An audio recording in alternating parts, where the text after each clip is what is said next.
All right, here now this reading from the Gospel according to Luke. This is Jesus speaking. I came to bring fire to the earth, and how I wish it were already kindled. I have a baptism with which to be baptized, and what stress I am under until it is completed. Do you think that I have come to bring peace to the earth? No, I tell you, but rather division.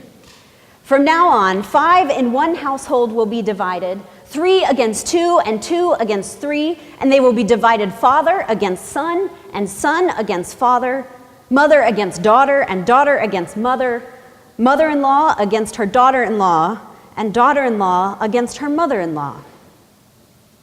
He also said to the crowds, when you see a cloud rising in the west, you immediately say, oh, it's going to rain. And so it happens. And when you see a south wind blowing, you say, there will be scorching heat. And it happens. You hypocrites, you know how to interpret the appearance of earth and sky, but why do you not know how to interpret the present time? This is the word of the gospel, the good news. Thanks be to God. Amen.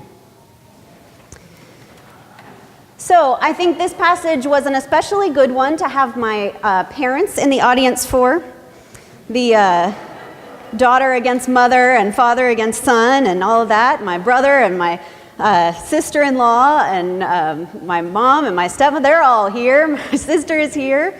And here's this big passage about division among the families. Thanks. As you may know, we don't pick these texts. They come to us through something called the Revised Common Lectionary, and it always is interesting to see how things hit you at different times. So welcome, family. Thank you for being here.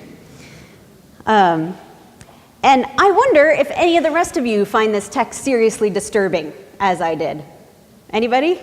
Yeah, okay, I got at least one amen. All right, here we go. I wonder, as I am reading this, where is the guy who was saying, blessed are the peacemakers? Well, it turns out that guy is in the Gospel of Matthew. Luke omitted that part. So that's one answer to that.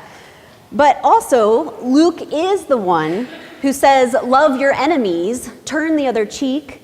If a coat is requested, give your shirt also. Do not judge, for you will be judged. Forgive, and you will be forgiven. All of that is in chapter 6 of Luke. And Luke also shows Jesus offering peace. And it's the same word that he says he's coming not to bring in this chapter. It's the word Irene. Irene comes from that, Sylvia. The word means rest or quiet or oneness. And Jesus offers this peace to people as he heals them. Peace when he enters a house. Peace when he offers gratitude. Peace when he gives reassurance. So what gives? What is up with this Jesus saying, I don't come to offer peace, but division? The NRSV, the Bible that we often read out of for the lectionary, has a little subtitle over this part that says, Jesus is the cause of division. I think it should be called, Jesus nearly blows his top. Because Jesus is just done at this point. The Gospel of Luke has 3 major parts. The first part is Jesus forming that team. He's calling all of his disciples, he's doing all this teaching about love and peace, and everybody's working together toward this goal that sounds awesome. And then in chapter 9, he has this transfiguration experience. He goes up to the mountaintop and he gets this very clear idea that his next move is to go to Jerusalem and go to the cross. And suddenly things start to heat up a little bit. He makes this pivot toward Jerusalem, and he realizes that this is super serious, and it's coming, and there is nothing he can do to stop it. And he's willing, but it's going to be really hard. And that journey takes the rest of the gospel right up until the trial, the death, and ultimately the resurrection. Throughout all of this, let us never forget the ending, that there is that resurrection. But in the meantime, Luke spends 10 chapters on Jesus' march toward Jerusalem, and it feels a little like training for the Hunger Games. It feels like boosting yourself up, getting super strong, but knowing this is not going to end well. Knowing that you are probably going to die at the end of this. And in the meantime, as he's trying to do these teachings on peace, he's getting nitpicked like crazy by lawyers and scholars and people who are trying to find loopholes in this basic message of love. Love your neighbor. Well, who's my neighbor? Don't heal on the Sabbath. Or it's okay to heal on the Sabbath. Well, what about this particular law? What if you lift a finger? What if you... And there's all of this, like, what Jesus sees as excuses. Jesus sees as serious distraction from the message of the gospel, the message of the good news that God is here to love one another, and we are here to love one another. And so he starts to get a little testy. And it starts in about chapter 11, and when we get to this point, he's really kind of sick of the questions. And he calls out the Pharisees and calls them hypocrites for focusing on all these smaller rules and ignoring the major tenets of the faith, like compassion and charity. In 11:42, he says, "Woe to you, Pharisees, because you give God a tenth of your mint, rue, and all other kinds of garden herbs, but you neglect justice and the love of God." And then Peter, poor Peter, always the fall guy, says, "So, are you just calling out the Pharisees, or do we have to do this too?" And then Jesus blows his top. It's that one last toddler's, "Why?" Or teenagers, "Are we there yet?" He is done. And you can imagine at this point that if it were you, you might yell out, "I am so stressed. Do you not know what I have to do? I have to get myself to a place where I'm willing to die." And you're asking loophole questions? Do you think I have come to bring peace on earth? No, but division, because this is hard. This is messy work. Jesus is just ripping them by saying, here you are trying to find ways to justify your old habits and still call yourselves my disciples. Do you not see that this is serious? Do you not see that the time is near when everything will be asked of you? And Peter, bad news for you, especially you. Stuff is about to get real. Sometimes it's easier to pretend, like Jesus accused the Pharisees, not to know what's going on, not to be able to read the weather forecast, not to be able to see where there is injustice, because it brings up conflict. Who here loves conflict? I thought so. Yeah, I don't raise my hand either. I don't love it. We fear it. But Jesus doesn't let us get away with it. We know what's coming up. We can read the signs as well as he can about the injustices that are everywhere. We know somewhere deep inside that with every excuse, we could be digging our own graves, or the graves of those who are crushed by oppression. And the struggle for creating a just world, a kingdom of God, brings division. And we know this. We all, or many of us, have stories of splits in churches or splits between churches over issues of justice. Some of us have, like Jesus suggested, split with our own families over issues of what we think God is calling us to do. And it hurts like hell. So bad that we will do almost anything to avoid it sometimes. And sometimes we even try to justify it with Jesus.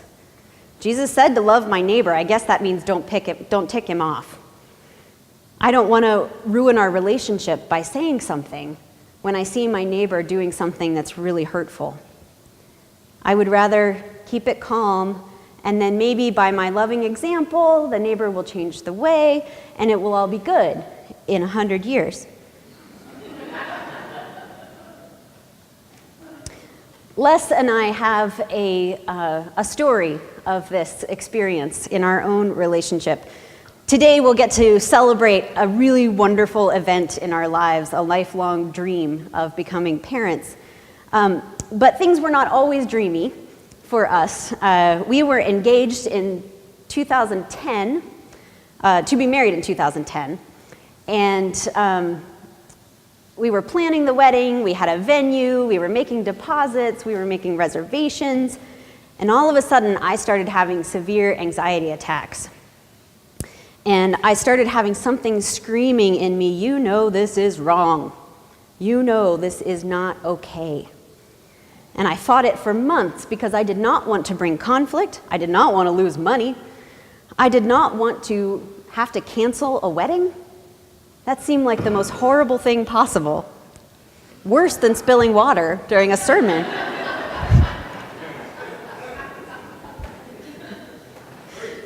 All right, yeah, now we're going. But that voice inside of me did not go away, and finally I decided through a lot of work that I had to break up with Les. And I was so stressed about it, I didn't realize that the day I decided to do it was Valentine's Day. Yeah, sorry about that. And I ended up calling off our wedding and calling all those places and canceling them, because I realized I was losing myself and I was losing the person I was called to be. I had abdicated all ability to make decisions. I had just said, you make all the decisions. Whatever you want is great. And then I realized I wasn't getting anything I wanted. Some things take a little longer for some of us to learn. I gave myself no room for opinion or conflict. Les was not a fan of this breakup, particularly the day that I chose. And she was pretty committed to trying to work through it for a while. And we had this interesting thing. We were living in New York, and it's really hard to find housing in New York. And so we were stuck in the same apartment together. But we were completely living separate lives for a while. I started doing therapy and realizing that, I did have the power to make decisions. I could go to the grocery store and think of a meal and come home and cook it. I had forgotten I had the power to do those things. And after we worked for a long time, I realized that the balance of power in our relationship was askew, but I had the power to change it. And I began to reclaim parts of myself. I had to learn how to fight. And we did. We learned how to fight. We learned how to have some major conflict. And I learned how to reclaim my voice. And it was not fun, and it still scares the patootie out of me every time. But we each learned that in order to be authentic and whole, and in order for the balance of power to be okay, we had to be willing to deal with conflict. Now, in our case, after a long struggle, we realized that we actually were quite compatible now that I had claimed my voice again. And we were able to set a new date for a new wedding. But both of us know that if we hadn't had that breakup, we would not still be in a healthy relationship. We had to be willing to endure conflict. That first marriage would never have lasted. It would have been built on a foundation that was too weak. We had to take that relationship down to its studs and rebuild it with our stronger selves. I think one of the things Jesus is saying here is that the integrity of what you're trying to build really matters. You have to pay attention not only to what is present, what you see, but also what its bones are. Also, what is the foundation of your work in the world? Jesus doesn't let us get away with nitpicking or avoiding or finding loopholes. Jesus says, this has got to be real. Love doesn't last if you let it be weak. You've got to let lack of fear come over you. Because otherwise, it's letting fear rule over justice. It's letting fear keep the balance of power uneven. It's papering over a wall with a giant structural crack in it, hoping that if we can't see the crack, it's not going to fall down. We know how well that works, right? It's making an idol out of unity. And I think Jesus is saying, look, I believe great things about unity, but it is not the goal. The goal is love. The goal is love and justice, which is more important than any rules. It's more important than everybody getting along. And Jesus wants everyone who desires to follow him to be willing to go out and engage conflict so that love can include the people he included, the women and the children and the outcasts and the widows and the beggars and the people who were maimed and the people with horrible diseases. They all belong in the kingdom of God. And welcoming them is going to tick some people off. And we have to be willing. That Jesus is calling out the Pharisees and the disciples' hypocrisy that proclaiming unity as the goal actually prevents justice from happening. But justice is the goal. Honesty is the goal. Hope for what could be is the goal. These are the things that bring good news and bring new life. And ultimately, after a long, probably difficult conflict, could bring unity. But if unity is the goal, we will never create justice. If we are not willing to lift the paper off of the wall and address the structural issues, the wall will not stand. If we do not take time to make sure that all the studs are solid and not rotten, that there is not a giant plumbing leak rotting out the wood and weakening the wallboard, if we do not address the real issues, the wall will not stand. If we do not take time to make sure that each person, especially the least of these, has what they need for a healthy life, the wall will not stand. It will become top-heavy with power, and it will fall over, and at the bottom will be crushed, the bodies of those most oppressed. Jesus calls us in this passage to put aside our fear of disturbing the peace. If the peace is not just, he says, disturb it. Tell the truth, even if it makes people uncomfortable. And boy, is that scary. Boy, is that messy. Take, for example, our justice candle. Take, for example, this pressing, divisive issue of our time of the Black Lives Matter movement. As soon as the phrase Black Lives Matter came out, white people all over the country resounded with, no, all lives matter. They were pretty disturbed at the idea of being excluded. And I get that. No one wants to be excluded. But that's kind of the point. That Black lives were not being given the balance of power and equality. They were being excluded. And often those of us with light skin can't see it because we're not excluded, so we assume everybody else is treated the same way. And so we have to listen. We have to listen to the people who experience these issues.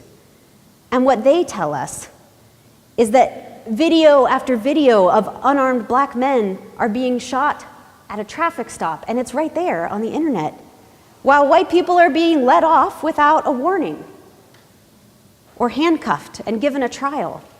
And federal investigations are bringing to light the explicit and blatant target of black and poor neighborhoods in order to increase revenue. The walls are showing their cracks. And our excuses of, but he ran, or, but he shouldn't have been out late, don't hold up through investigation, and in the way that it just keeps happening over and over and over. I think Jesus is tired of the excuses. I think Jesus is ready for us to see where the main studs of love and justice are and make sure that they are standing. The wallpaper is bulging tellingly, and we may try to smooth it out, but there is a busted pipe and the wall is rotting. And we have to address it. Jesus is not willing to let us get away with this one or with other issues of injustice. We should be able to see the cracks. We just don't want to because it's uncomfortable. We don't want to because it might tick off our neighbors. And I want you to know that I worry deeply about these things. I am not preaching out of self-righteousness. I am preaching to myself. Every sermon I preach, every prayer I write, every Facebook post I make, I weigh it with a calculation of who this might tick off. And can I stand it? Can I back up my point? Will I look like a fool?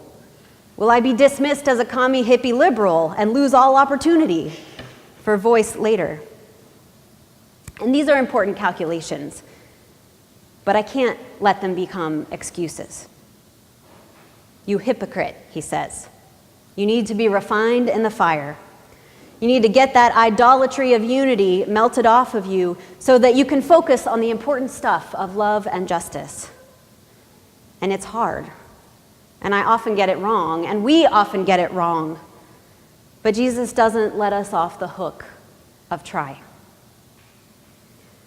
The good news, there's always good news in the gospel.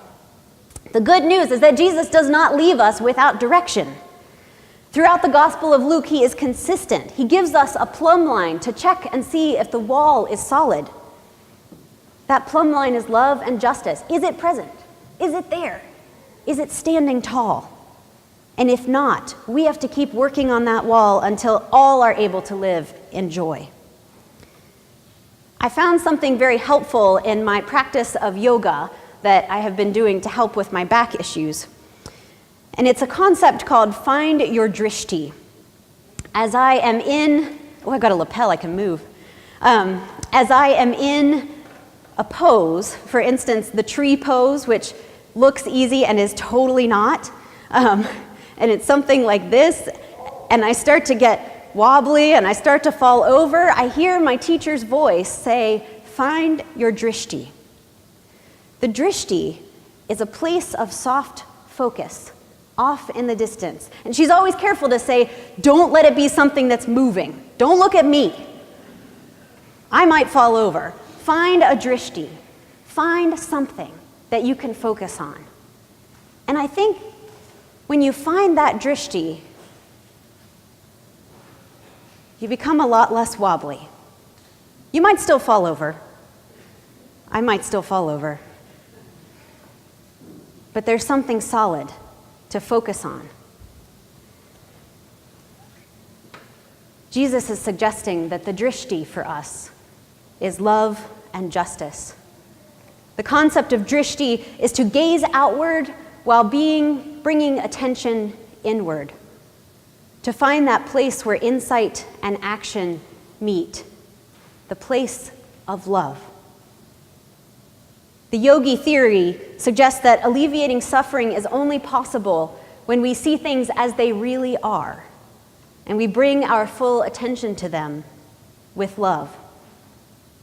I think the writer of Hebrews was saying a similar thing, telling us to run the race with focus, with perseverance, with our eye on the Drishti of new life, of resurrection, of love.